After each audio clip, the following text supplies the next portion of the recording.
There we go. Ha! I chose the wrong thing. I apologize, folks. Um, yeah, technical issues. Sorry about that. What is happening, Miss Samantha, Miss Alice, KH, James Thorberg? How are y'all doing? Um, so as y'all know, I got my new job. It's beating the shit out of me, but it's all right. Um, I got the story pulled up. Right, y'all.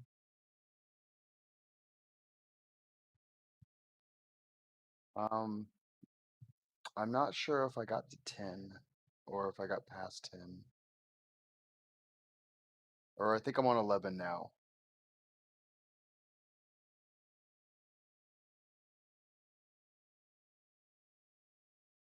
Yes, okay, we'll be on 11. So I'd like for a few more people to be here before we start. But yeah, yeah, woo woo, new job. I'm walking about, I looked it up, it's about 5 miles a day to and from. Um, Fixing stuff. I'm not complaining. I'm not. It's just,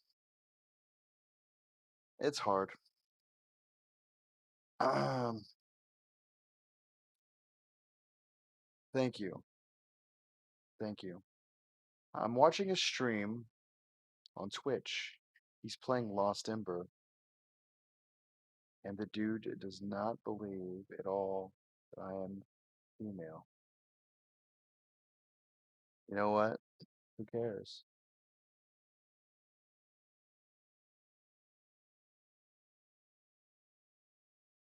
Oh, so you know what? Nobody's here, but I don't care. We're gonna start our story. Um, I have some new effects going on. I don't know if you can tell, but behind me, let me do this real quick. Let me minimize the game. My background is blurry. I think that was pretty cool. And I also have so there you go. You can see behind me. Um, I also have noise cancellation going on my microphone, so we shouldn't even hear dogs barking. Or if we do, it should be muted. So that's pretty cool. I'm going to get the chat pulled up. We can talk more before you start the story. That's fine.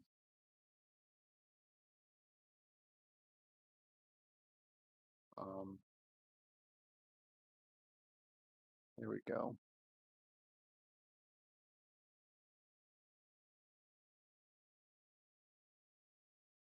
It's blurry, so I will not tell you to make your bed. Yeah, my bed's not made. I don't care. I'm playing with a little spy cam. It's not a spy cam. It's square. It's big, and it's a shit image, but it works. Um, yeah,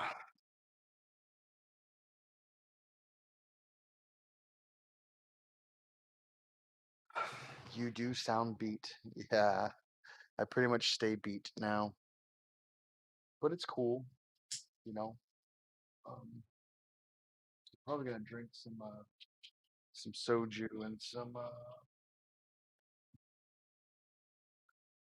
Yeah, I got more. Um, I don't know how much I should put in here. Let's see here.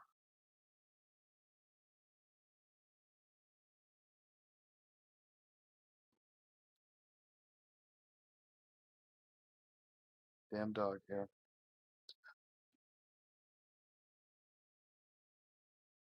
Oh, don't cry. I'm not crying. Don't you worry about me. Don't you worry about little old Chappy.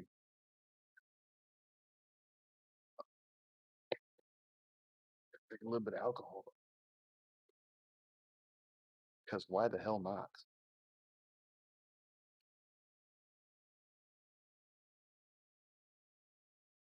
There we go. If that gets to be too much, I've got rum in the freezer.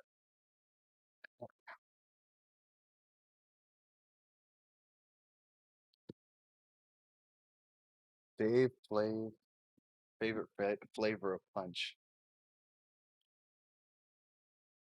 You're not that little though.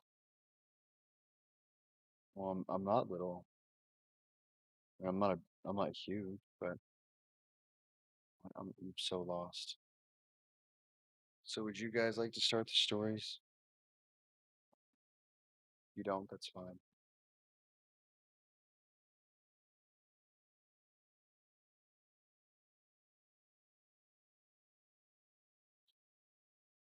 And that's how we drink alcohol. Mm. Fun time. I got it all over my face.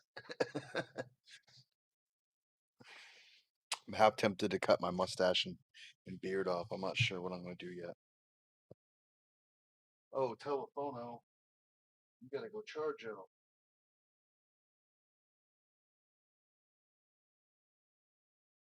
Guess what you're having?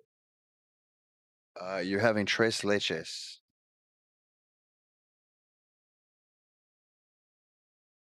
I don't know. Vanilla ice cream. A Snickers bar that's deep fried, battered.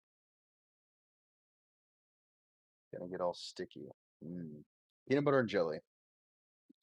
And you're an animal, you don't know how to eat it. I don't know. Come on, mic stand. Work with me, not against me, bud. Gonna put on some Burt's Bees because it's good for your lips. Maybe I can get to my lips if I raise my mustache. Good old Burt's Bees. No, I'm a ruler.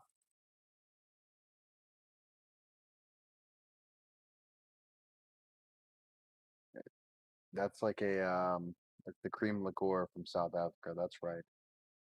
It's made with sugar, cream, and the fruit of the African marula tree, which is also called the elephant tree or the marriage tree.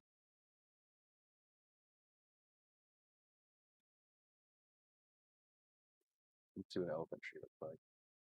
Oh, okay. They're crazy. They go everywhere. Mm,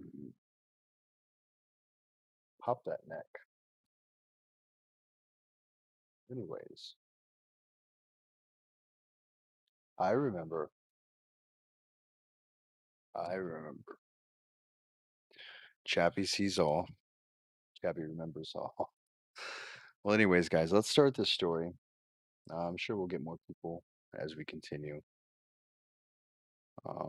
Samantha, you're on mod duty, so you know what to do. If they're trolling me, leave them be. If they troll you, shut them up. Anyways, let us continue this wonderful, wonderful story. A little bit of back info of the story. Last month, my fiance Faye and I went to her parents' cabin up in Pikes Peak, Colorado, and a lot. Sorry, and had a set of extremely weird and terrifying experiences. We found an old dream catcher in a tree in the woods out back, and at night we heard a series of unsettling voices calling out from the forest. At first, we thought someone was messing with us, but the voices began to make and take on recognizable traits. We heard Faye's grandfather calling out for help. He's been dead since 2012. And my mother laughing. She lives 700 miles away. Faye got sick and began talking in her sleep. And at one point, the voice of a woman outside began to repeat some of the things Faye was mumbling, as though they were communicating. I documented the entire experience on No Sleep and received overwhelming support from the fellow Redditors. Thousands of people have gotten involved with helping us out. Everything has been going really great up until a few days ago.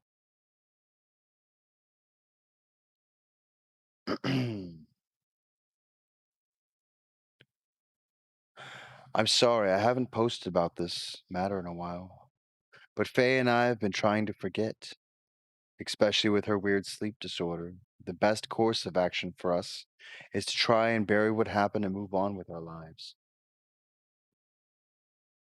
The more upset, stressed out she becomes, the more she sleepwalks and sleep talks.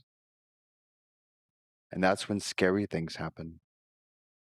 For those of you who haven't read the prior stories, my fiance has suffered from extensive sleep disturbances since she was 5. She has night terrors and is an accomplished sleepwalker. At the request of Redditors, I interviewed her so you could hear all about her weird experiences. Long story short, some sort of entity became fixated upon her while we were at the cabin in Colorado and made several attempts to coax her into the woods. When those attempts failed, it came after me. It followed us home to California and tried to get into our house at night by communicating with Faye while she sleepwalked. We were both exposed to whatever it was, to the point that it made us ill. A family friend, Nathan, essentially forced us to puke our guts out in spiritual purging process. Although I wish he had told us first, because we destroyed the living room carpet. We thought it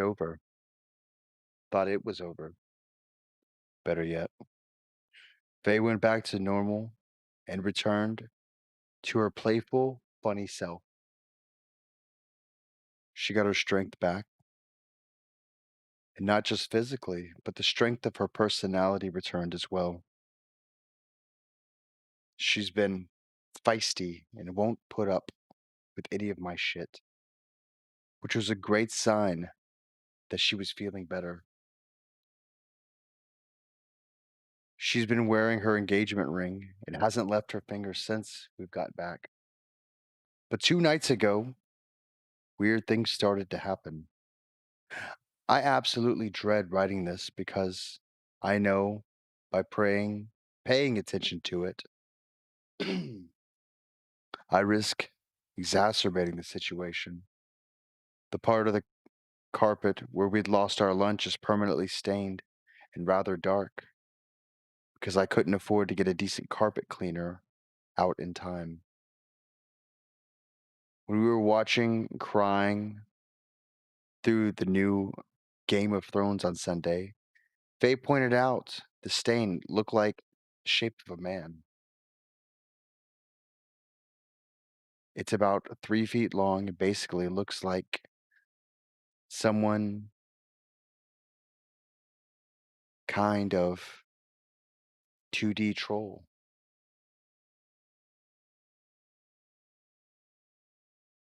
We made some Rochat jokes about it. Then we went to bed.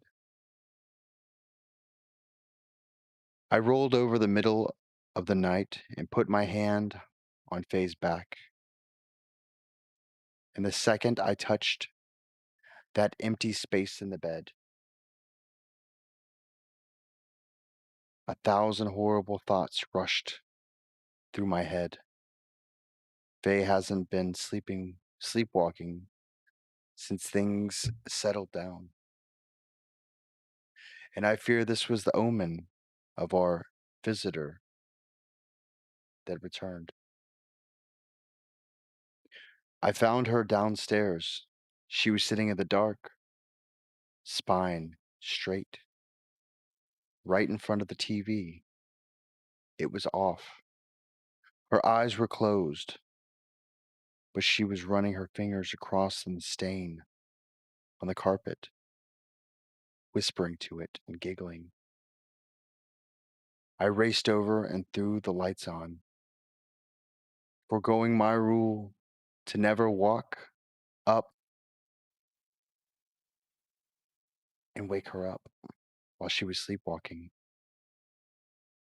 I just didn't want this to be happening right now. I couldn't accept it. But before I shook her awake, she said, "How could I forget?" She came to and had no idea where she was. She seemed she seemed unusually upset that I that I woke her up, as if she were in the middle of a very good dream, but then appeared frightened when I told her what was happening. I asked if she remembered anything, but she said no. I can't tell if she lied to me. On our way up to the stairs, she vomited all over the wall. It was the same dark brown black color as Nathan did to us. At this point, I was completely freaking out. I tried to keep my cool and help Faye into bed. I got her some water and made sure she was all right. She was absolutely fine and couldn't explain why she puked. Then I shut off the light and closed the bedroom door and spent about and then spent about an hour trying to clean up the goddamn wall off.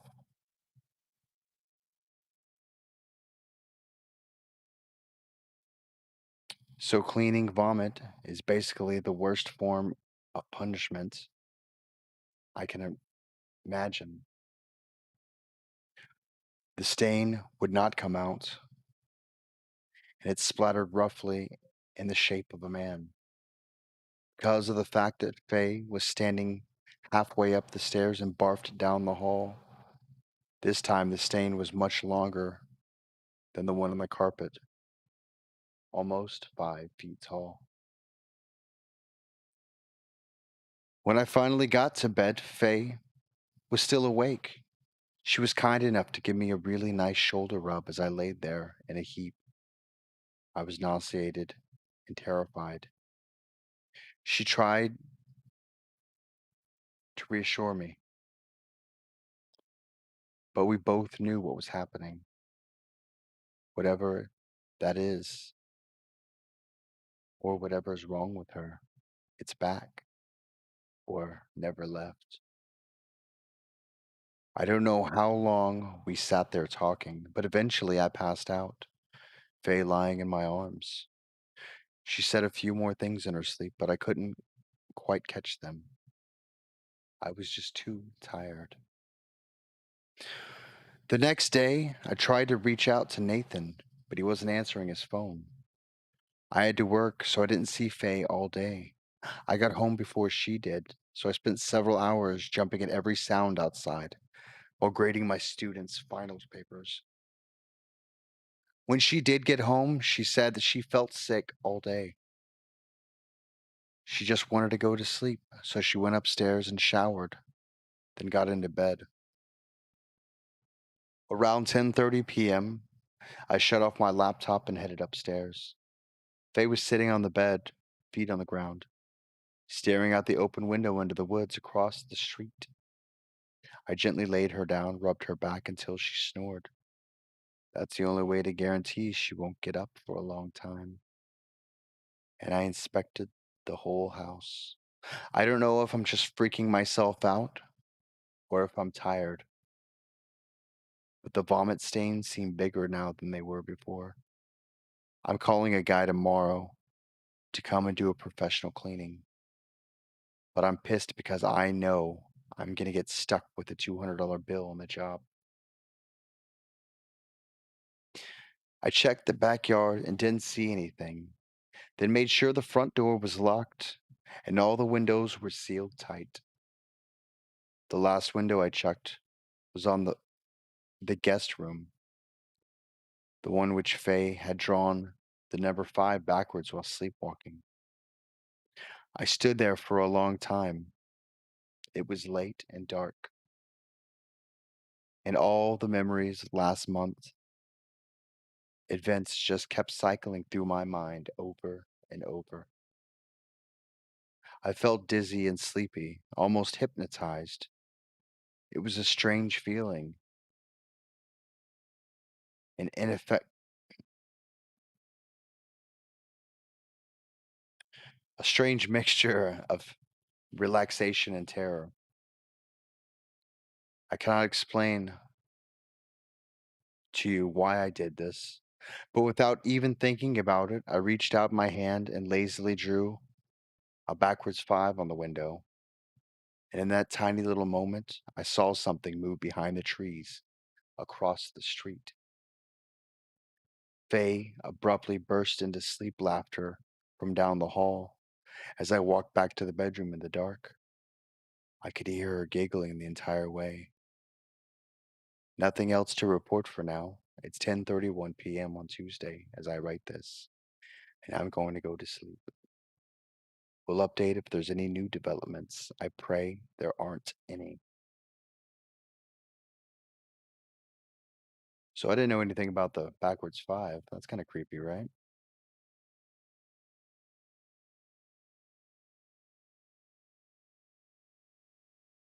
Did I miss one?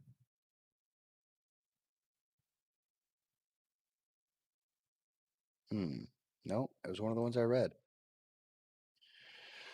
Oh, hey Brandon, how are you doing, bud? Hey Big J, ¿qué pasó? Christian House, hola, how are you doing, bud? Hey Majora, how are you doing? Hey Chewy, welcome to the stream, Bubba.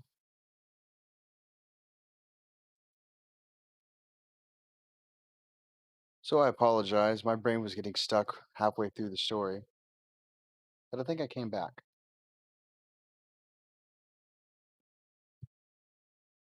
Uh, I just need to get super drunk and get it all out.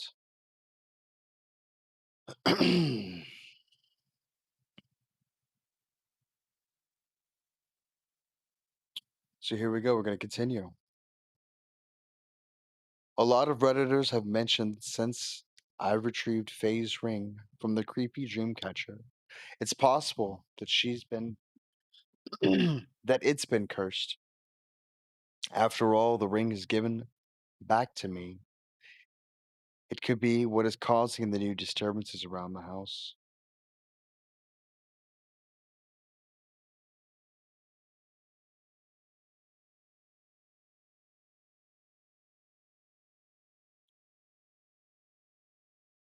So Faye and I have decided to take a long trek back to Pike's Peak, from whence the evil ring came,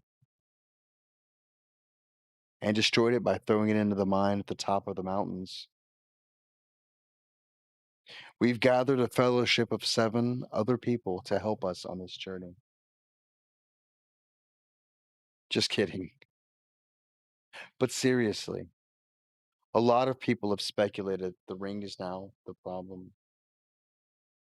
And I'm taking this into consideration. But Faye is not willing to part with it right now, seeing as how she just got it back. But if the entity seeking Faye did curse the ring and got me to break the dream catcher to retrieve it, it's even more clever than I could have anticipated. More on this if I decide to make a move. We had a professional carpet cleaner service come out yesterday and try to tackle the puke stain situation. The guy told me over and over, that's not vomit. I can get vomit out. It took him a long time, but he finally managed to get most of the stain off the carpet in the living room. I recommended that we get checked out at the hospital. I told him we already had. I apologize. He recommended we get checked out. I told him we already had. Some parts of the carpet still spotted and ruined. He gave me a discount.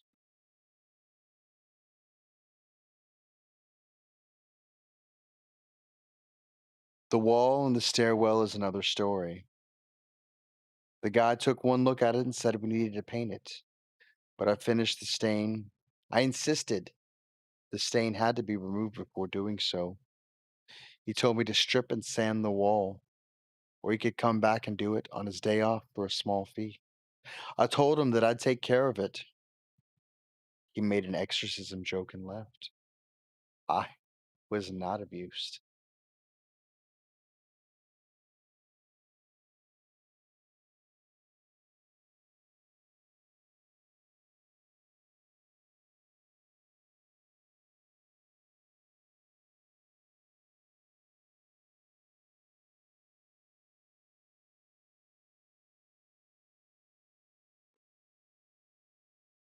Faye came home very excited yesterday.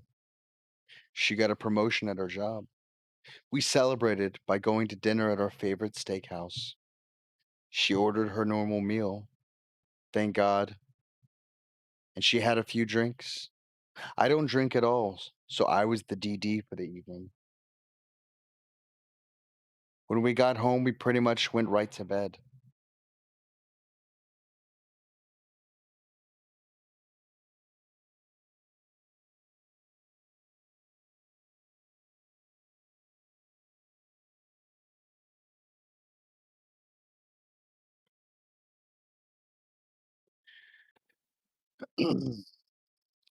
Went straight to bed.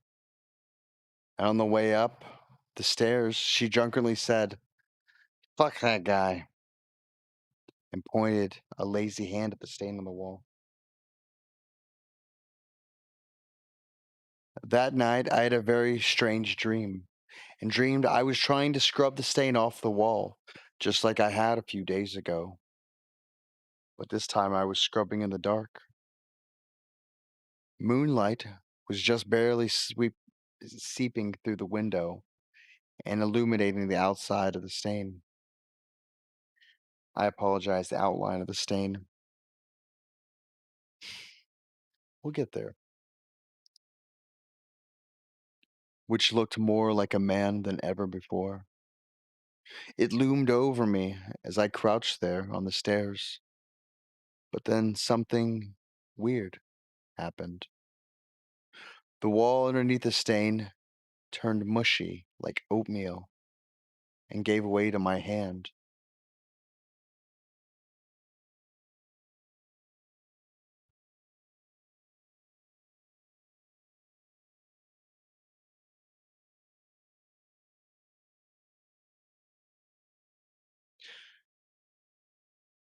My right arm went right through the drywall. When I pulled it out, there was a faint light coming through the hole. I pushed more and more of the squishy wall away. It crumbled and plopped onto the floor on the other side. At last, I cleared a hole big enough to squeeze through. It led into a familiar place. I realized it was there. I realized I was there the second I stepped in. I was freezing cold, even in the dream. It was the cellar of the cabin, where I'd found all of those jars and that hair, where I found the pieces needed to make more dream catchers. I felt instantly afraid and turned around to go back into my house. But the wall was sealed shut. The only way out of the cellar was through the open panel at the top of the wooden staircase leading to the outside.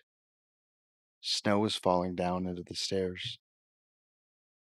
I remember seeing something on the ground behind one of the shelves. I picked it up and instantly recognized its importance. Made me feel like I understood everything better. But before I could see what it was, I was woken up by Faye. We were still in bed. She was sitting up against the pillows, running her fingers across my neck and back. She was looking down at me, smiling, but her hair was dangling in such a way that it obscured her face a little, and the moon lit her up from the window behind her, so she looked different. I recognized my fiance's hair and body, but her face looked old and withered, like an old man's. At that point, I noticed her hand felt different too.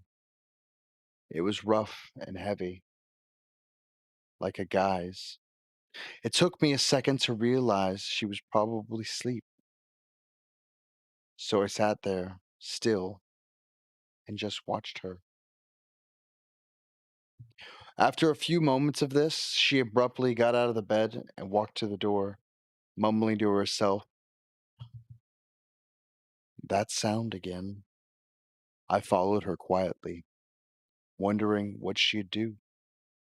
She walked through the hall, never searching for the light switch, just stood at the top of the stairs. She started whisper arguing with something down there in the dark, like when a couple is bickering in public, but they're trying to hide it. She said, "You need to leave. You need to get the fuck out of here and never come back. I don't know any of them. I don't know anybody. Is that you? Who's with you? Who's making all the noise? You're just gonna stand down there and call my name all night? Why the hell don't you come up here then? You don't think you think I don't know what you're doing." The last thing she said was, "We don't know. Just leave us alone." She shouted it so loud, it took me off guard and momentarily paralyzed me with fear. I rushed over and grabbed her before she could fall down the stairs. She told me to get off of her and that she didn't need help, then brushed past me towards the bedroom. Along the way, she vomited and got to spend another hour cleaning it up while she slept soundly. And guess what? New stain. It wasn't until writing this that I realized that the stain has been making its way closer and closer to the bedroom. This morning before work, I talked to Faye about what happened. She had no recollection, recollection. Words are hard.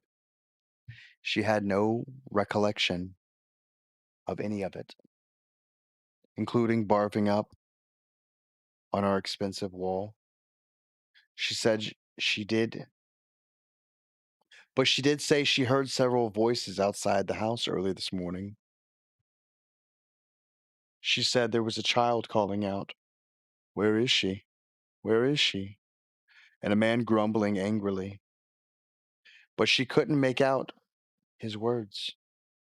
She also said I was talking in my sleep this morning, which is something I almost never do.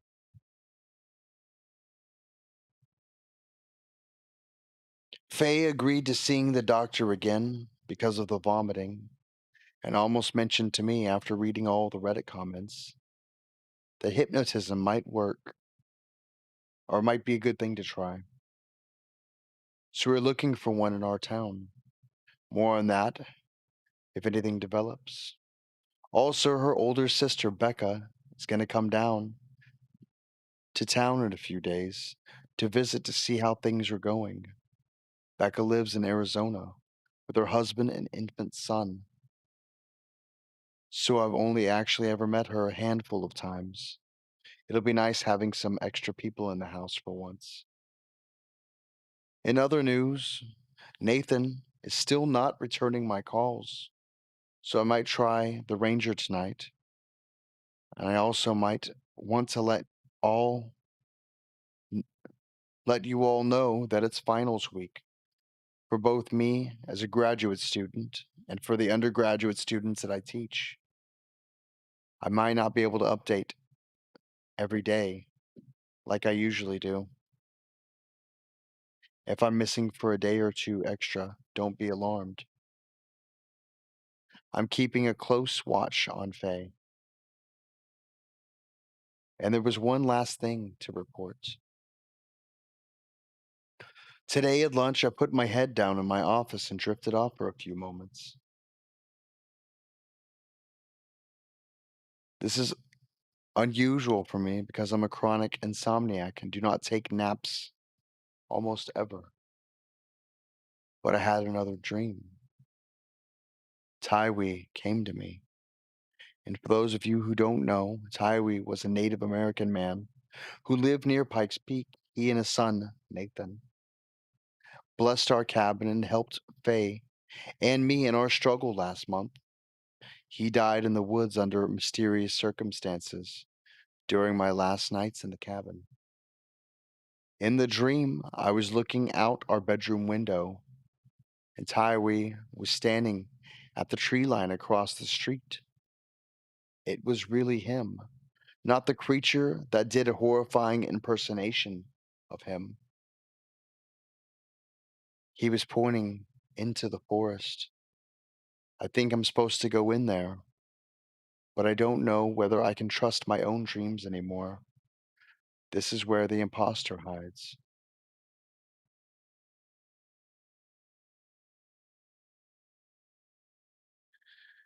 All right. Hey, Dark Fruit, how are you doing? And Coffin Crew, I don't know if you're still here, but what's up? Did Yandere leave?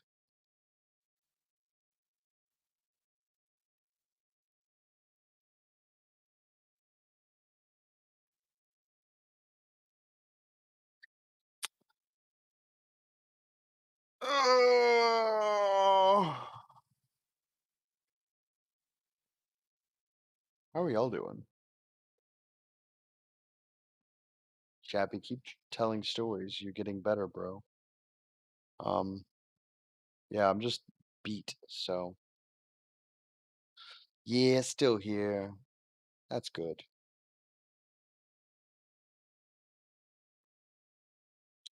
Watching you on the TV.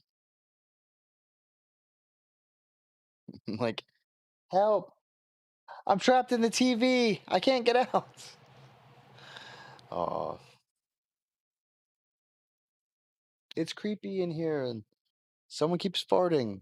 Nope, that's sulfur. Maybe a demon? I don't know. I'm just kidding. That's disgusting. You're nasty. He has no choice. I keep forcing him to tell it. Oh, good story. Yeah. And it goes, we're up to 13. It goes to 16. So, hey, mismatched stocks. Jessica, how are you doing? I know that image anywhere. Why is your name mismatched socks?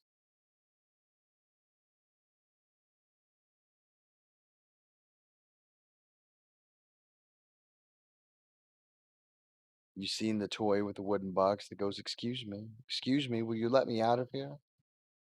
We are almost done. Would you guys like for me to continue?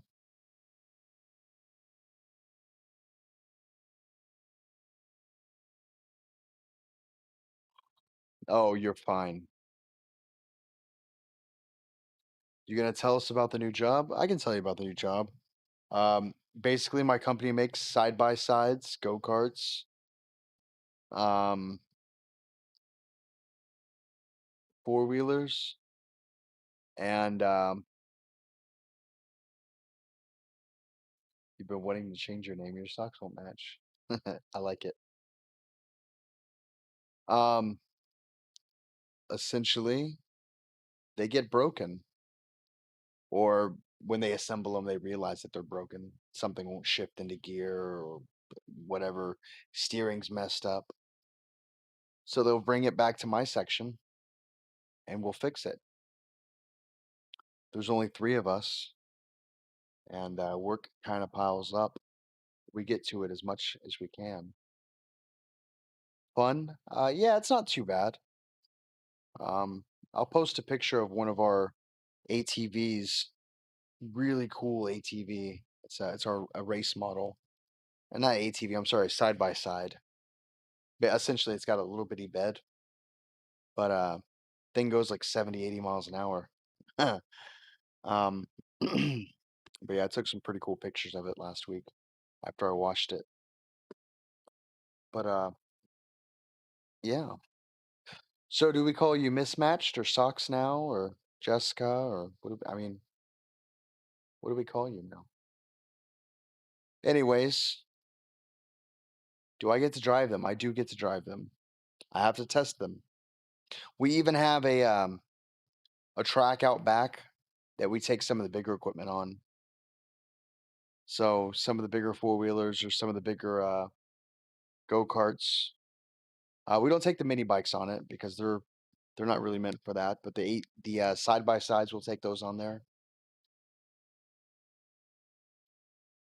Um, we have some pretty heavy duty ones, and we have others that are like 5-seaters, and some that are fully enclosed cabins with AC and stuff. I don't know. The stuff people buy. And then one of our side by sides, like a regular 2-seater side by side's like $6,500. Whatever you want to call me. Shrugs. There we are. What up, Shrugs? How you doing? I'm just kidding. Sounds like a fun job. It sounds fun. It does. It's not always fun. It's a lot of hard work, but it's not too bad. It just makes old Chappy tired. But let's do this. Let's do this part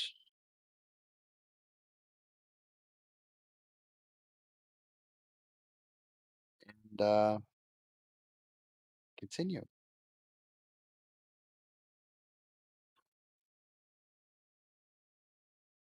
Sorry for the long wait. No sleep. I really do appreciate your concerns. I can't even describe how busy I am right now. Faye's older sister Becca and her baby son Caleb are here, staying in the guest room.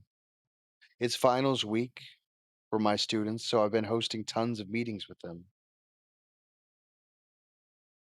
Faye, bleh. And I've gotten only one of three major projects done for my doctoral advisor. And I'm grading a huge stack of essays. Oh, and something's trying to steal my fiance's skin, or a mind controller and killing me, or something. So, yeah, it's pretty busy around here. How about you? I want to be absolutely transparent about something because a lot of people have been asking me. Yes, this series is now being turned into a book. Oh,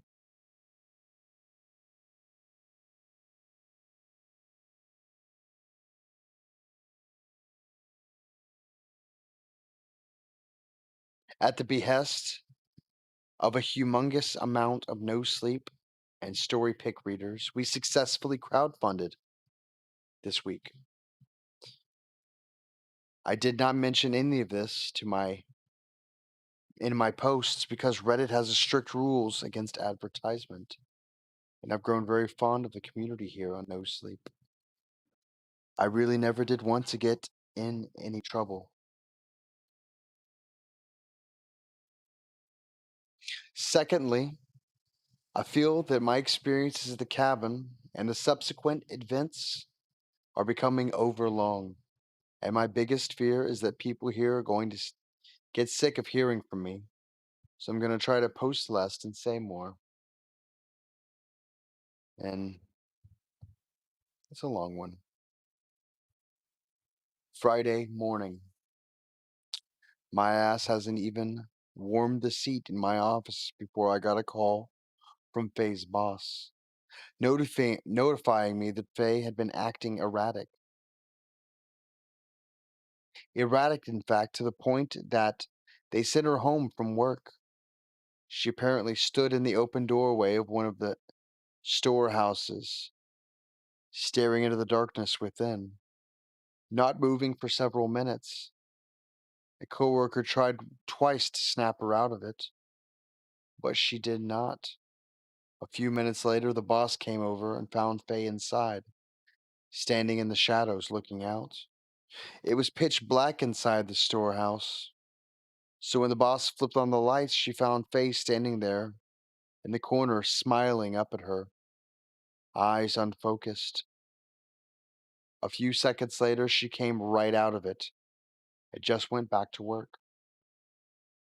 About an hour later, my fiance allegedly claimed that she could feel eyes on her while she was working and had to go inside the break room and sit down.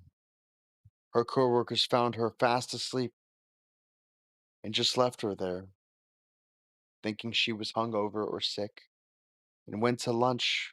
When they came back, Faye was sleepwalking in large circles around the perimeter of the room, singing a lullaby. The second, or this, this scared the other employees so much that they got the park manager to actually drive her home. They didn't trust her to drive. Now Faye has to take a drug test because they think she's on drugs. Thankfully, she's completely clean. When I got home, I immediately took Faye to urgent care, who miraculously got us in a reasonable amount of time. We explained everything. Everything. I thought the doctors would think we were insane, but both of them actually looked scared shitless. After a CAT scan, blood panel, and several other small tests, they concluded that Faye seemed to be healthy, but needs a full psychiatric evaluation. They gave us a referral and made an appointment, but it's 2 weeks out. We'll have the blood panel back sooner. When we got home, Faye took a nap and went into the wood. I went into the woods across the street from our neighborhood, where I saw Tai Wei in the dream. For those of you who aren't caught up, it's pronounced T Wei. I say Tai Wei, whatever. And we still don't know how he died. I wandered around between the trees trying to figure out if there was something I needed to find. For about 10 minutes, I searched and found nothing. But then I remembered the phrase of many of the voices at the cabin kept repeating, up in the trees or down in the hole.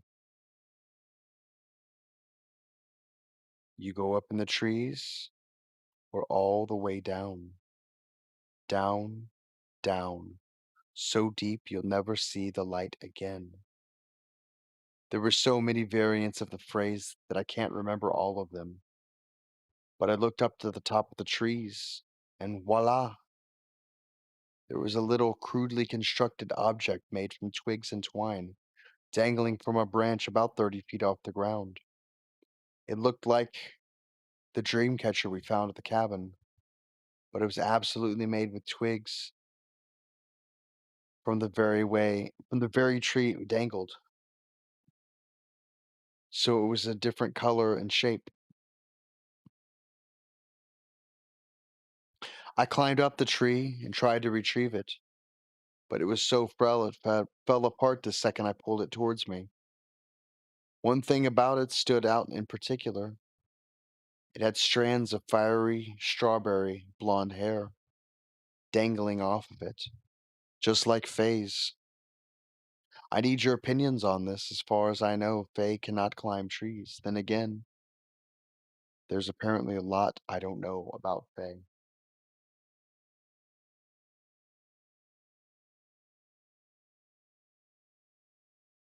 My fiance went out around 7 p.m., picked up her sister Becca from the airport. She insisted I stay at home and rest. I think she feels bad about how often she deprives me of sleep.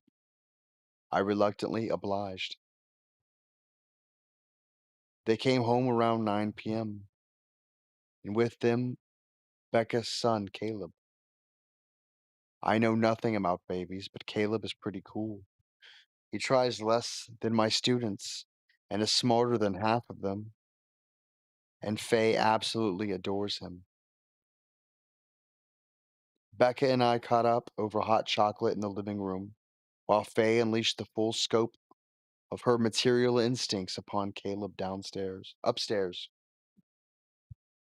She sang lullabies, laughed, cooed, and basically went mommy crazy. I know that when Becca leaves, I'm going to have to deal with Faye crying and wishing we had kids already. Becca is tough as nails, just like her sister, and it comes from being raised in a strict military family.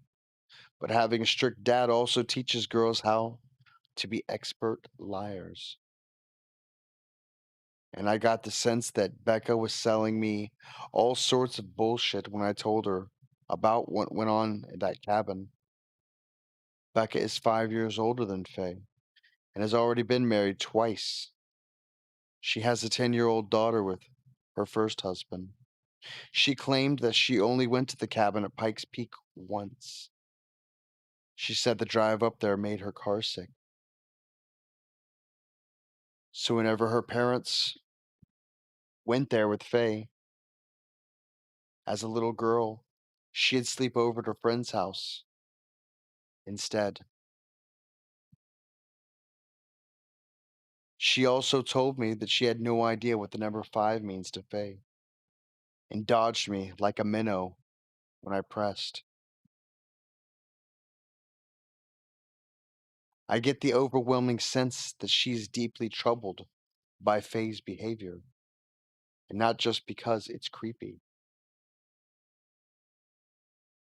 She knows something she's not saying. Faye's entire family seems to be keeping me out of the loop about something big.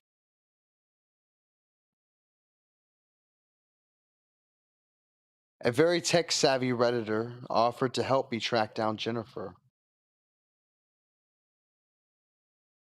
and he delivered. When I checked my email that night before bed, he had provided me with an email address and phone number of Jennifer's husband.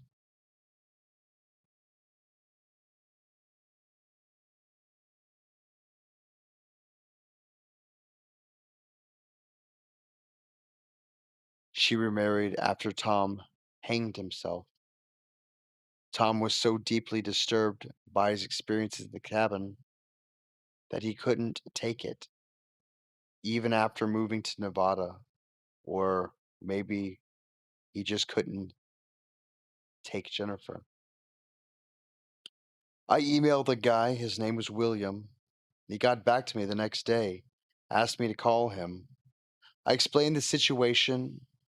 He informed me that he and Jennifer had moved to West Washington State years ago, but she started abusing prescription medication.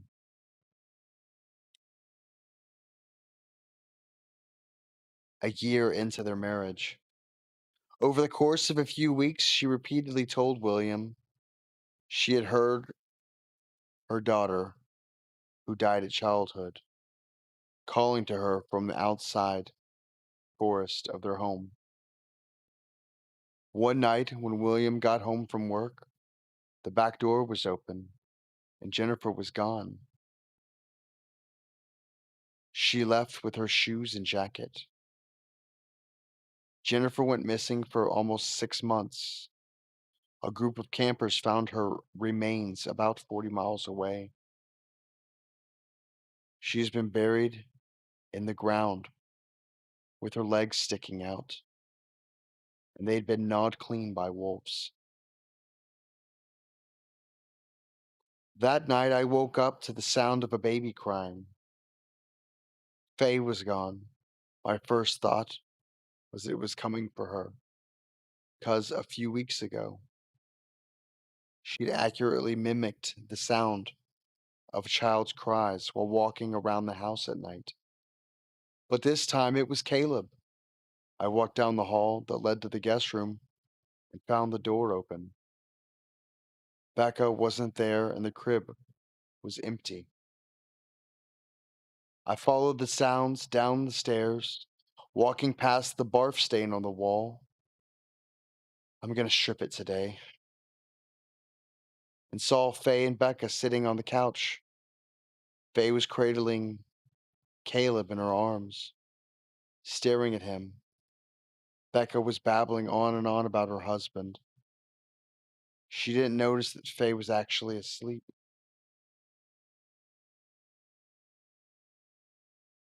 When Faye looked up at me, only the whites of her eyes showed. They were rolled back into her head. She was completely out of it, and she smiled. I stood there for a second, just really disturbed at the scene, and didn't say anything. Suddenly, something moved just outside the sliding glass door behind them. The door that leads to our tiny little garden. It was almost pitch black out there, but the black shape of a huge man moved away from the glass and vanished into the darkness. Someone had been standing there behind Faye and Becca, watching them play with Caleb. I took off out the front door, hoping to circle around and intercept the man. We live in a house complex that has walking that has a walkway that goes behind all the houses. The only thing separating it from the backyard is a tiny little wooden gate that you can literally step over. It's mostly to keep the dogs and rodents out. But I ran up and down the path and found nothing at all. There was, however, an oily black substance on the ground, about 10 yards away from the back patio. Last night, Faye started mumbling more lullabies in her sleep. I'm guessing it's probably because she's been thinking about Becca and Caleb's visit, and she loves kids so much. She also said, he's in the stains. He gets up and walks around in the dark. I took the advice of new Redditors and asked her, Faye, what did you forget? She paused for a long time, then replied, he needs me. And right when she said it, a child laughed somewhere outside.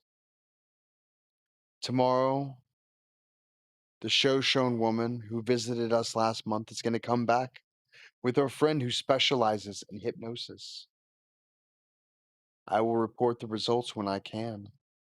Again, please forgive me if it takes a bit longer. This week is a nightmare. Hey, Scott's Aquatics, how you doing, bud? And who the F is Jennifer?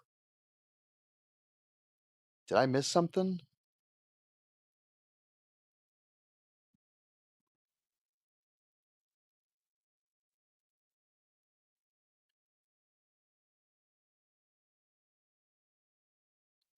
I don't know. All right. I'm going to put you all in a timeout for a little bit. I'm kidding. I'm going to play some music. I'm going to wick the dig, take a short little break. We'll see if we continue when we get back. Hey, Candy. Welcome to the stream. I will BRB. I will be in the chat. And yeah. So give me a moment. We're gonna play some music, and yeah. What song do I want to hear? Mm, Yeah, this is good.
Sorry about that.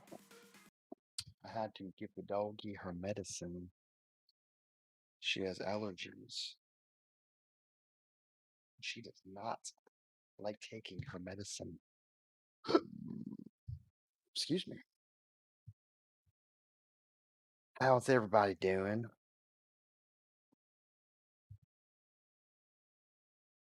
Hope you're all doing well.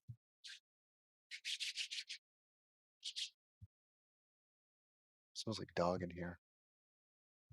I don't know. She needs to stay out of the room for a while.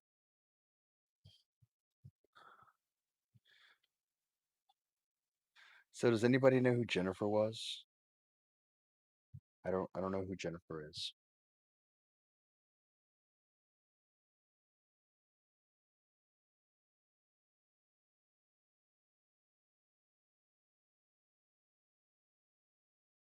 Anyways, thank you.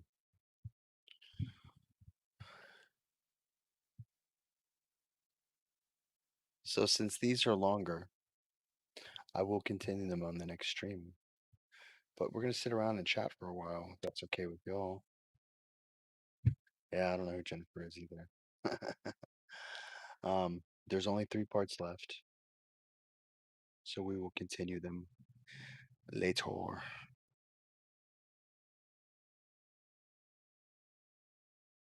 Um, yeah, we got 12 people in here. Let's see if I can find a good spoopy short one. Those are kind of fun sometimes. No. Yup. No, no, no, no, no, Candy. No. In the story, there was a girl named Jessica that was found dead. Yeah. I immediately saw Jessica as mismatched socks. She's good people. You're all good people.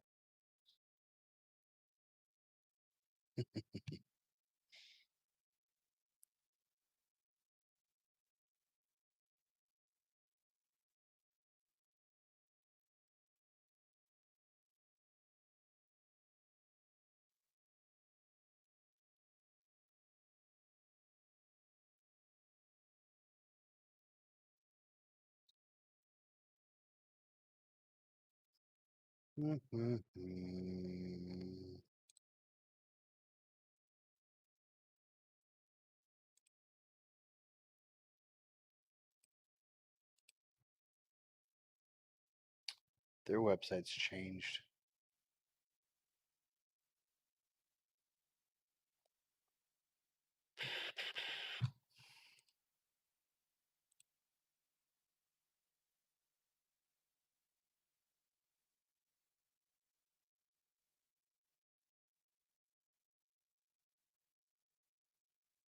If you mean Jessica.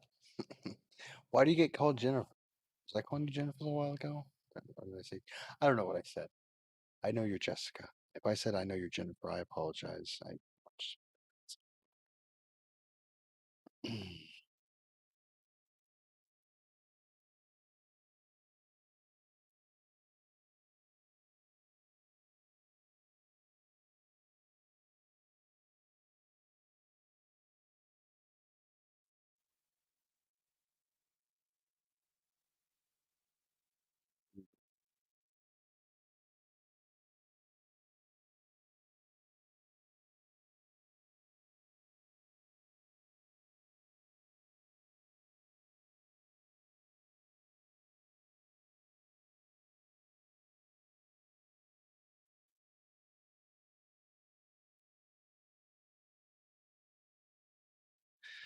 I have one. I don't know if I've read it before, but it is called Friends. Here is the link.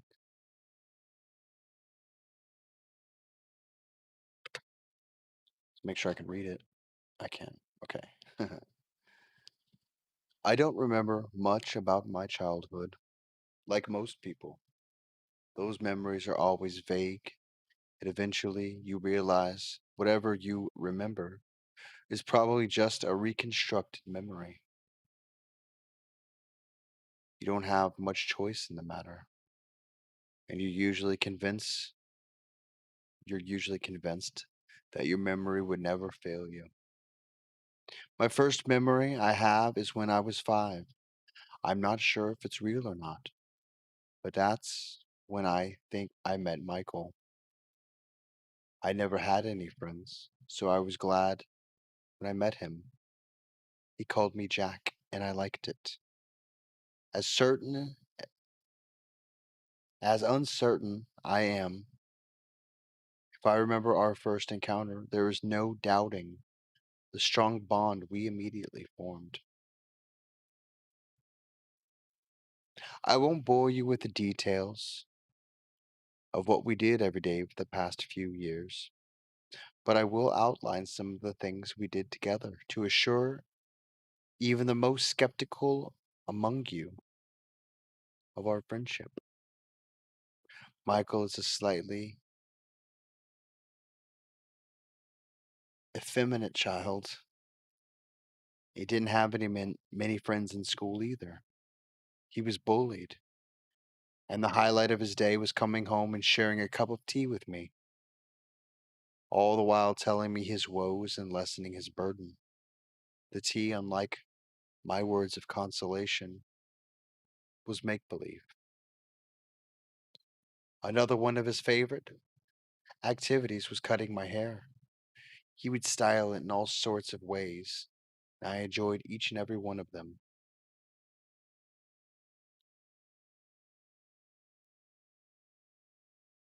Fortunately for him, my hair grew inexplicably fast, and he often got a chance to restyle it.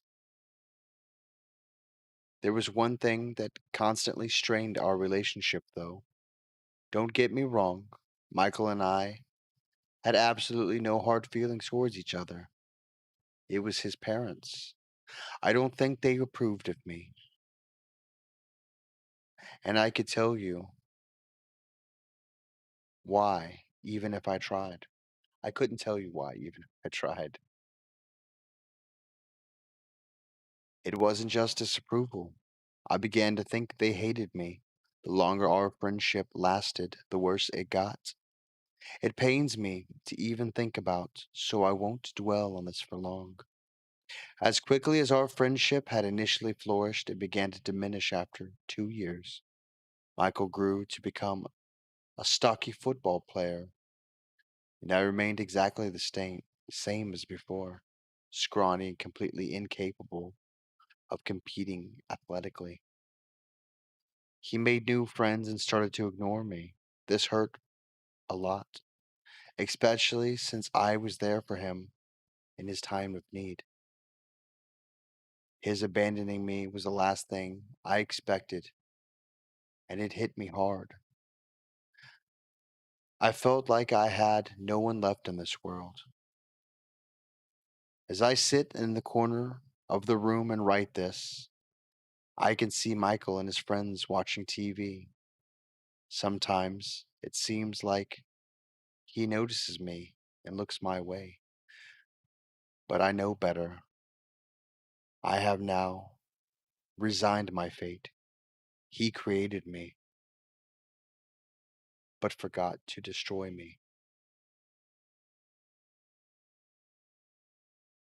Why is it called creepy pasta? There's a whole thing about it. I'm not going to go into it.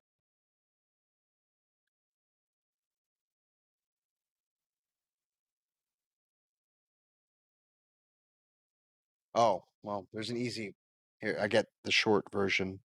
The term creepy pasta is derived from the internet slang term copy pasta, copy and pasted text. Creepy pasta text or creepy pasta can be text only, but some of the most famous stories were circulated with a cryptic image or video.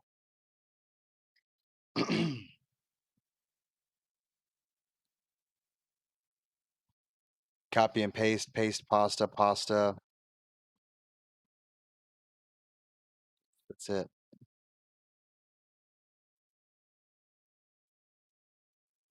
So, anyways, Let's see if we can find a new story.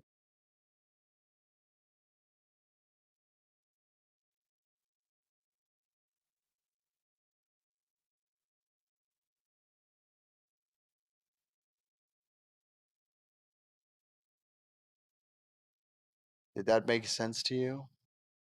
Made sense to me. Copy and paste. So when you take something and paste it, so that was people finding a story, pasting it somewhere. Copy and paste, and then paste became pasta. Copy became creepy because there were creepy stories they were pasting. So creepy paste, so it became creepy pasta.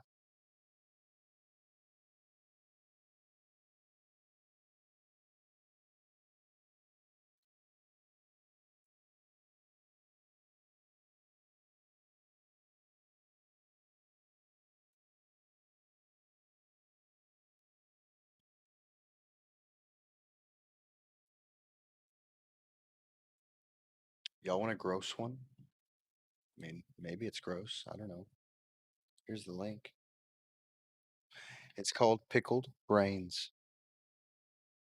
Once a year, we had a family gathering to eat pickled brains. The first time I remember doing it was in preschool. My mother let me choose a pretty dress, and we went to my grandma's beach house. I thought it was a nice little trip because I never considered how weird what we did actually was. I am tired. Come on, Cassie, eat it, Mom said softly, and I complied. It was gray on the outside and pinkish on the inside, squishy and sour. I didn't like it, but I also didn't cry like some other kids. Good girl, my dad praised me as we watched my cousin Dylan sobbing, and then I asked what this strange food was. They told me it was pickled brains. Ever since I was a little kid, I knew pretty well what this strange delicacy was. I just didn't know exactly where it came from. It will make you grow up healthy and smart, and you only need to eat it once a year, Mom explained. It would be an eternity until the next unpleasant time I had to chew on that thing, so I smiled, pleased with the answer. I remembered my cousins around the age or older throwing up after being fed their share of pickled brains, but I never did, despite thinking it was gross. I believed my parents wholeheartedly, and I wanted to be healthy and smart. As an only kid born to older parents, I was always their pride and joy, and we had a pretty good relationship. They were already experienced and wise people when they had me, so it felt like they always knew what to do and always had so much patience. I was truly thankful for them, especially as I entered my teens.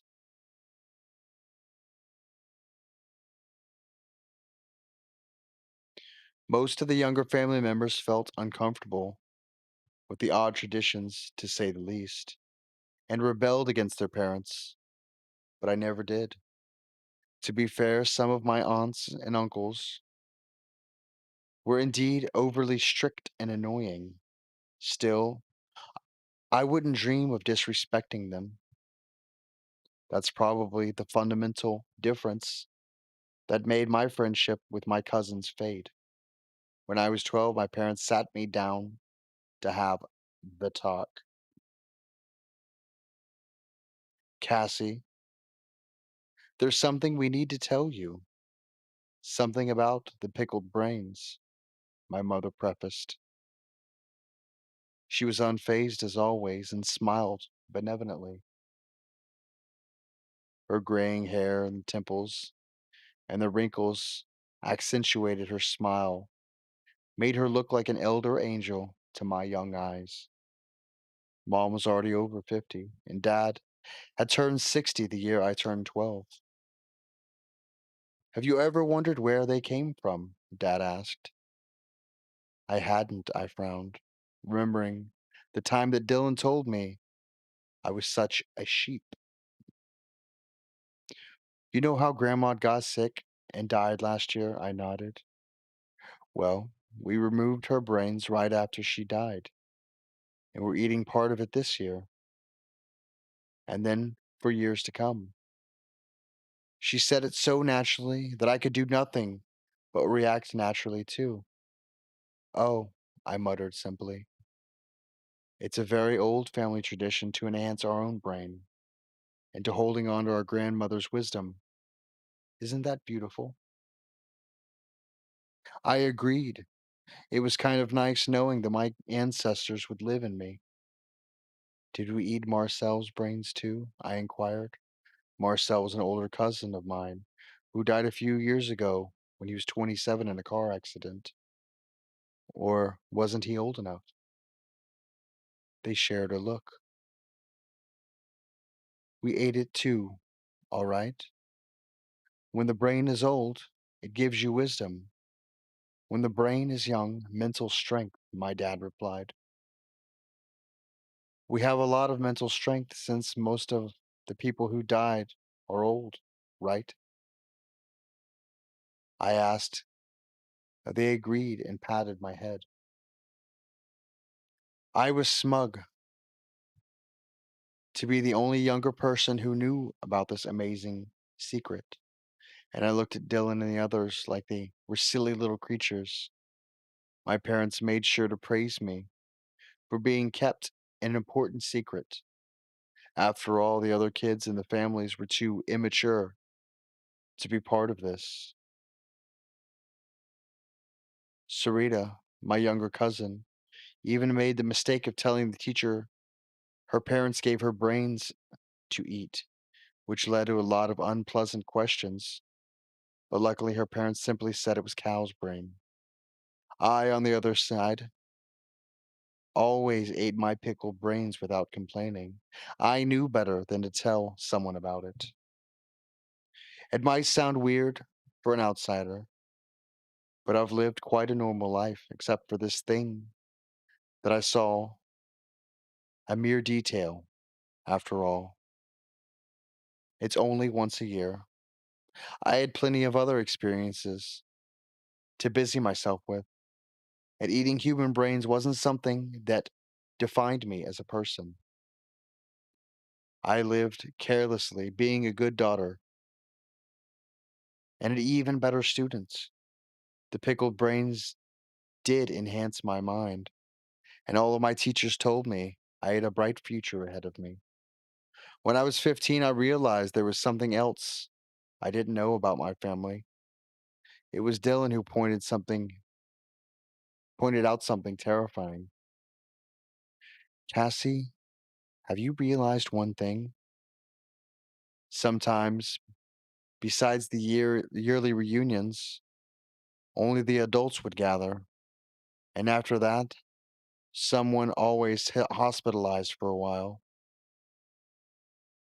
It just happened to my older brother, Dylan informed me. He turned 25, and a week later, he and my parents went to the beach house without me. And then my brother was in the hospital for a whole month. I wonder what they did there.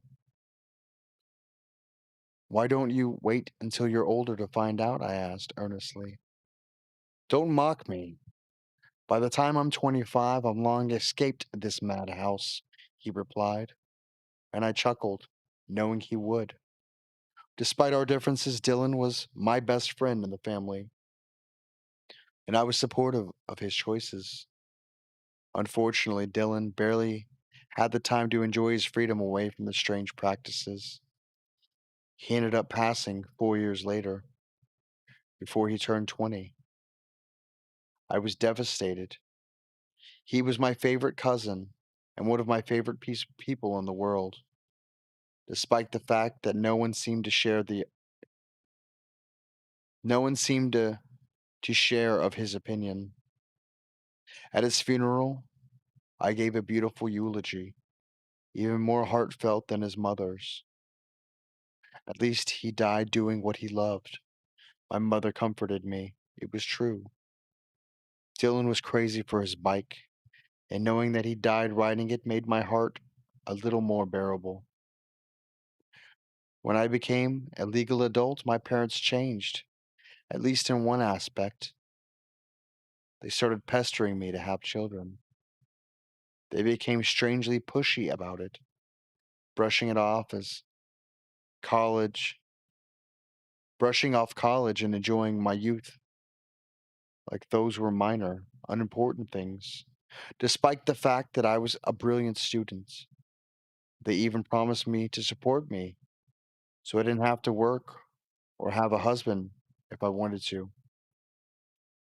I tried to understand their side. They were getting old and afraid that they'd die before they knew their grandchild. But I'd be lying if I said I didn't resent them a little for that. But I didn't get it. I educated myself and got my dream job. I still visited my parents constantly and went to the yearly meetings, but after Dylan's death, I started to see little things that felt wrong about my family, just like we always did. Still, I brushed it off because I loved them, because I think that eating the pickled brains of my dead relatives only once a year wasn't such a big deal. You have no idea how easy it is to push bizarre things to the back of your mind when you're used to them. It was when I turned 25 that all changed. People don't make plans for tomorrow. Nope. Please don't make plans for tomorrow, my mother asked, after congratulating me and pampering me. And let your boyfriend know that you'll be with your family for a while. I should have known something was off, but it was my mother, the person I've loved and trusted my whole life. She'd never do anything bad to me, but she did. They all did.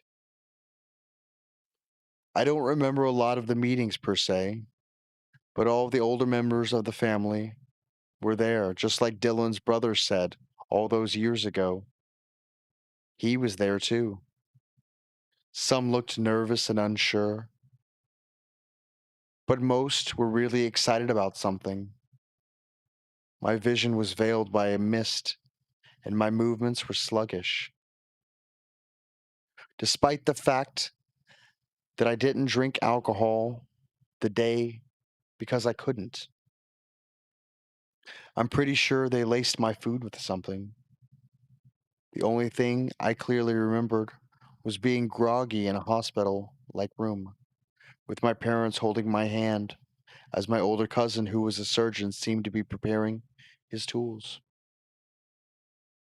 We love you, Cassie. I know you're confused now, but please remember that a blessed life you've been having. We've been wealthy because of your smarts. Your whole life, you've known what and how to do things, and you're already successful, all because of the brains we feed you. It's time you give back. And we promise that after that, things will be even better, my father added. Everything went black after that. I feel that it took me a long time to wake up again. Still, the two of them were there, holding my hand and looking at me with nothing but devotion in their eyes. Hello, baby girl, my mother muttered softly. Mom knows that you must be confused, but it's time for you to learn the last bit of the family secret.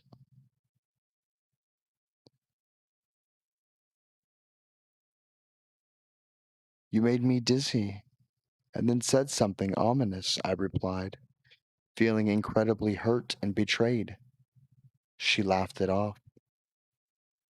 I know how it sounds, but don't worry. Mom would never do anything bad to you.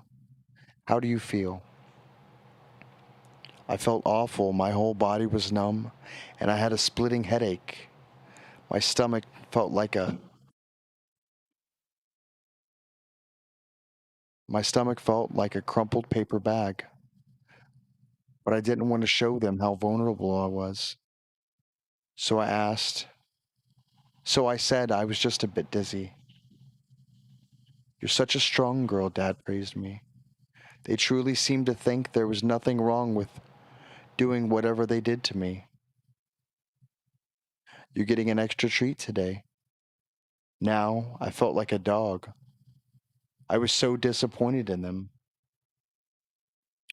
Go get it, George, my mother told him. She gets to see she gets to see for the first time, too.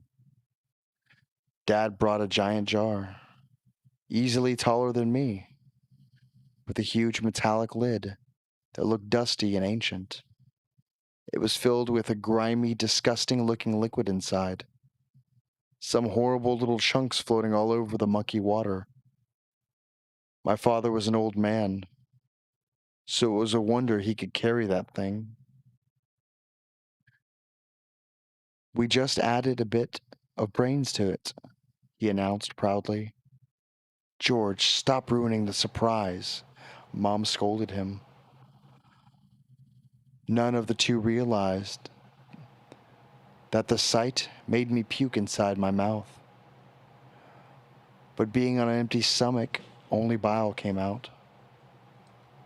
Cassie, today you grab a hold of the true power of the pickled brains, my mother explained with a serious face. By removing a small bit of your own while still alive, you'll get to access the knowledge of everything this jar ever contained.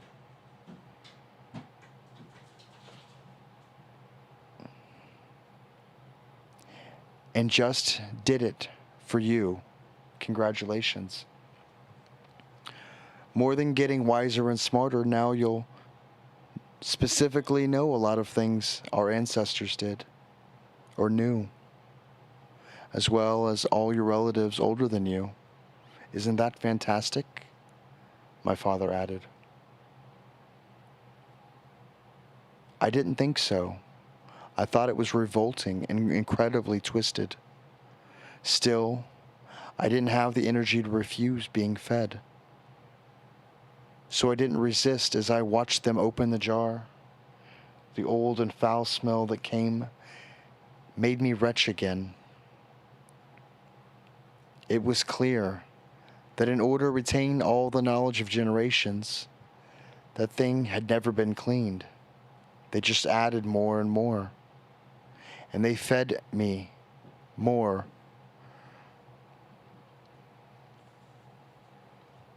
Nope. My roommate's making a bunch of noise, sorry. And they fed me one repulsive, nauseating bit of human brain. When the family's medical team let me go home, I bawled for hours, crying myself to sleep. I woke up to a head full of disturbing knowledges. How about my first ancestor to decide pickling his own brain had been a slave owner? How his sons made a small scientific breakthrough after stealing most of the ideas from his assistant? How my great-grandfather had served the wrong side of the First War? How my grandmother made her husband successful and rich man by kidnapping and torturing his rivals? I learned over 100 possible ways to make dirty money. I didn't feel any smarter or wiser at all.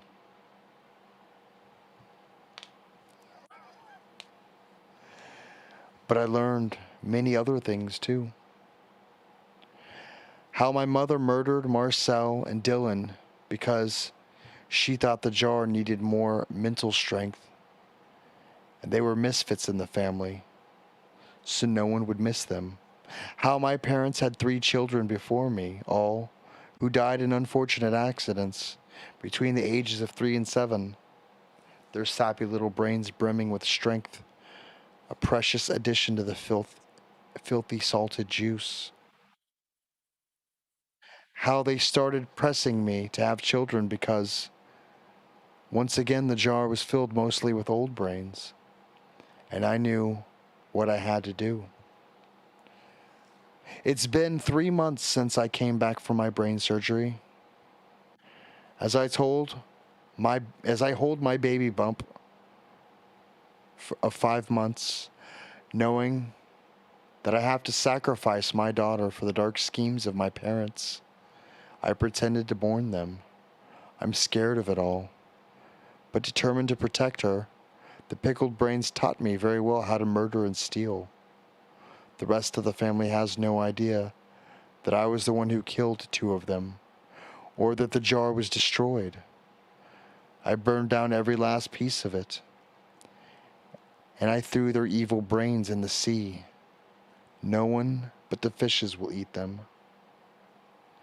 And I'm coming after whoever tries to stop me. From this letter, horrifying family tradition, die. Or from letting this horrifying family tradition die.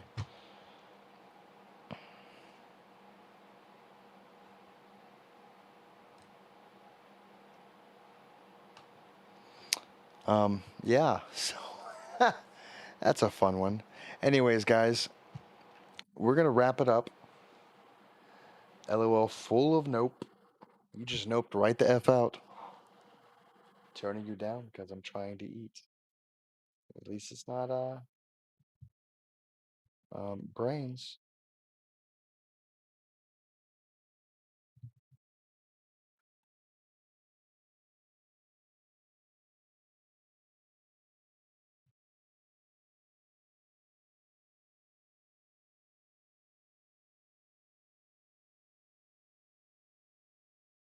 Jeez.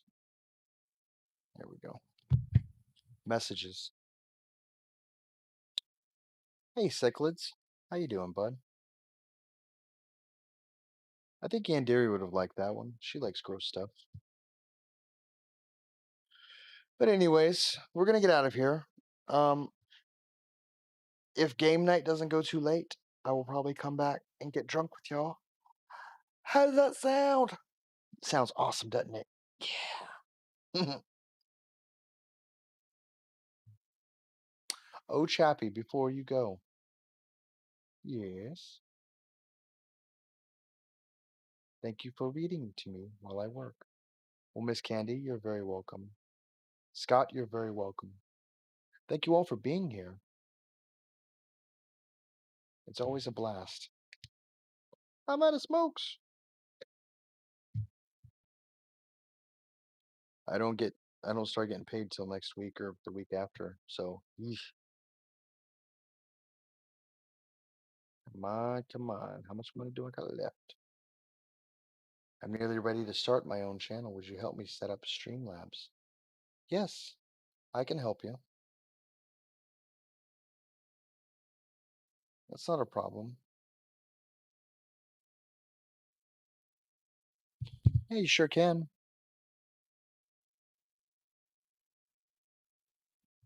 It's not too bad. You're very welcome, Alice. Once again, thank you all for coming. If you have any questions, just hit me up in Discord. Um, you're very welcome, Mr. James.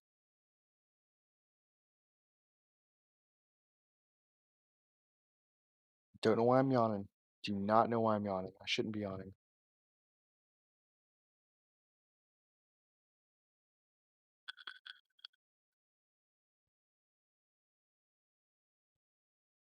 OBS works, but Streamlabs OBS. I actually have a link in my description for Streamlabs OBS, I believe.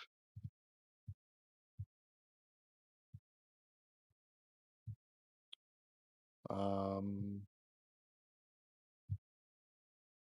YouTubes. Give me the YouTubes. I'm pretty sure. I can do both, but I'm more familiar with Streamlabs. That's what I use.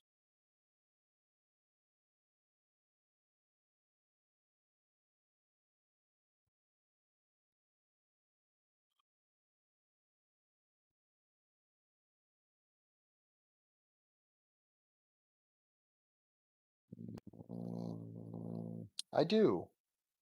No, I don't. Let me get you a link. I look tired. That's a hurtful thing to say.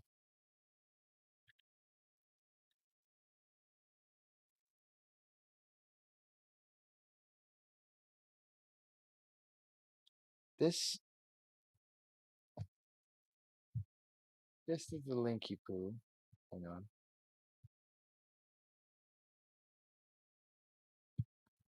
That you want. Stop yawning. I know, right?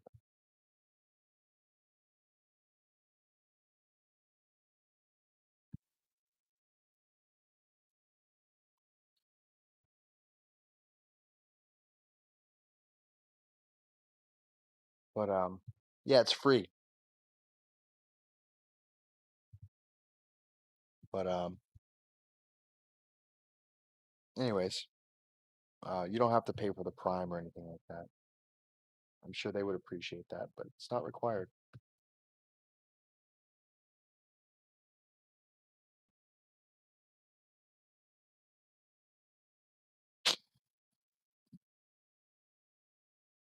I always think that it's rude when someone says you look tired. It means that you look like shit. I mean, I think people can mean it in different ways. I think sometimes people are just, trying to look out for your well-being.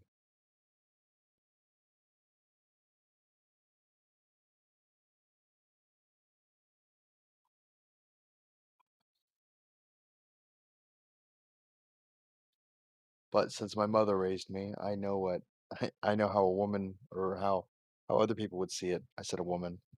Don't attack.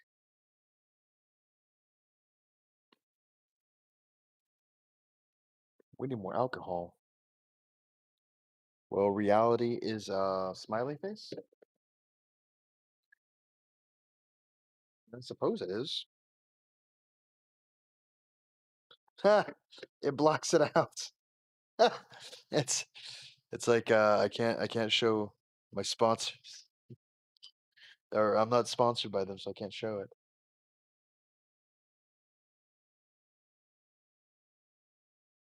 Facts. I always think Chappy looks tired.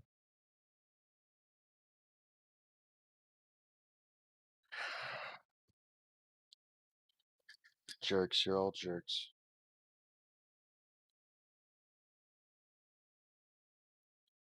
But you're not gonna hurt my feelings. I got soju, bitches. Not much soju left. But that's best punch flavor. Blurry. Good old blurry punch. It's the best front punch flavor.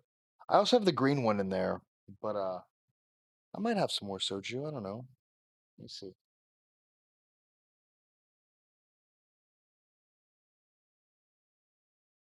No, no more soju. I might have some in the fridge actually.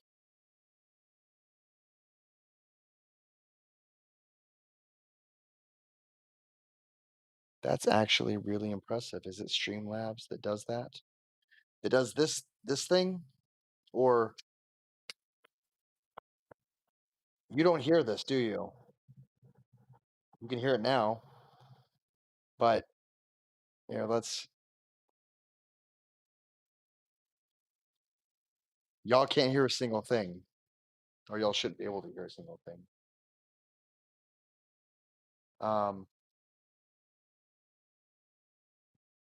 that is actually a piece of software called NVIDIA Broadcast. Um, hey, Chevy Fish. No, so it's actually background blurring. So I can actually, here we go. I can do background removal, replacement. It's not so great at the replacements, but when the image is small, so I just do the blur and I can do less blur or more blur. I like the heavy blur. Um, Let me see if I can show you all this software. It's pretty cool, actually. Um, 1 second. Do do do do do do do do do. No, not a video capture. Monitor. Wanna monitor capture, display capture. There we go. Nope.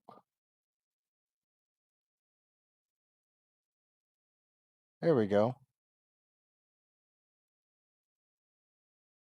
So this is my broadcast software. So for the microphone, I choose my microphone and I can have it remove sound. So I'm snapping my fingers right now, or I can do it for the speakers. So it's off right now, but basically if I play it, Hi there. This is a test message with air conditioning in the background. Normally, it'd be difficult to carry a conversation with someone as a result of this background noise. But with NVIDIA's AI powered noise removal, distracting sounds can be removed so you and your audience can hear loud and clear. You can test this feature by turning it on and off in the menu or adjusting the strength of the effect. so I'm going to turn it on now. And here's the same message. Hi there. This is a test message with air conditioning in the background. Off, Normally, it'd be difficult to carry a conversation with someone as a result of this on. background noise. But with NVIDIA's AI powered noise removal, distracting sounds can be removed so you and your audience can hear loud and clear. You can test this feature by turning it on and off in the menu or adjusting the strength of the effect. So that's what that software does. You have to have a newer generation NVIDIA card, a 2060, I believe. A 2060 is the lowest card you can have.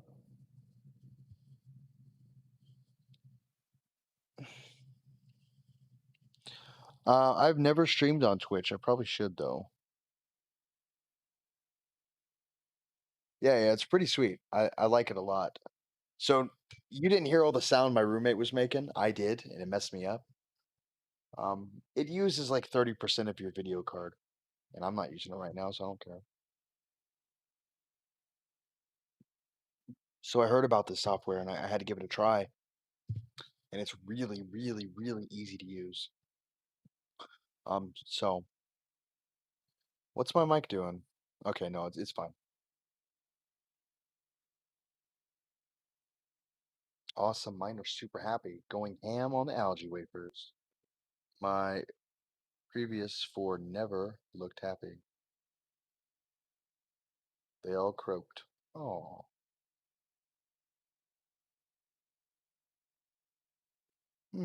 super brown.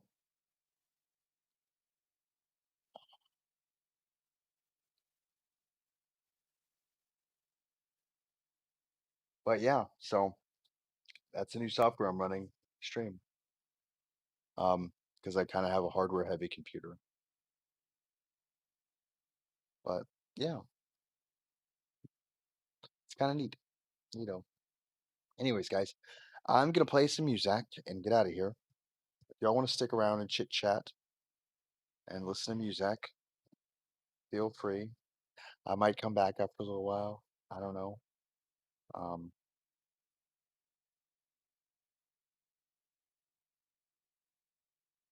yeah, no, I'm still playing video. It's in the background. Um, yeah. I feel like I should sell my computer for money, but whatever. Um,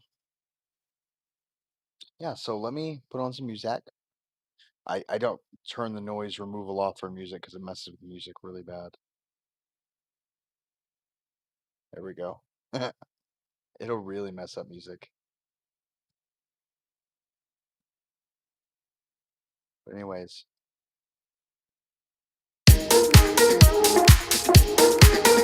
not that one.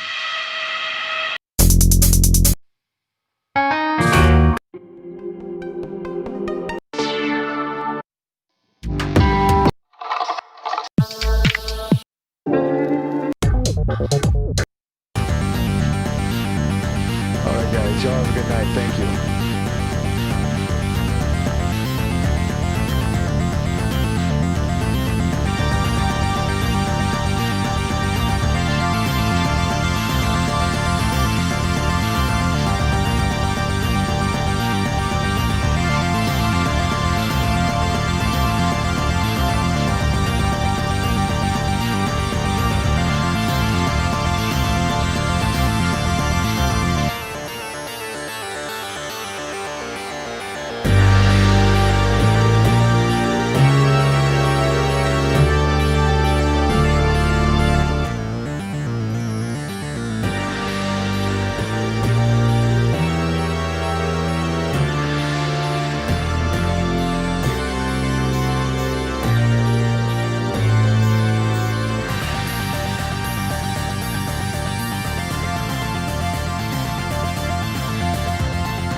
take a shit afterwards.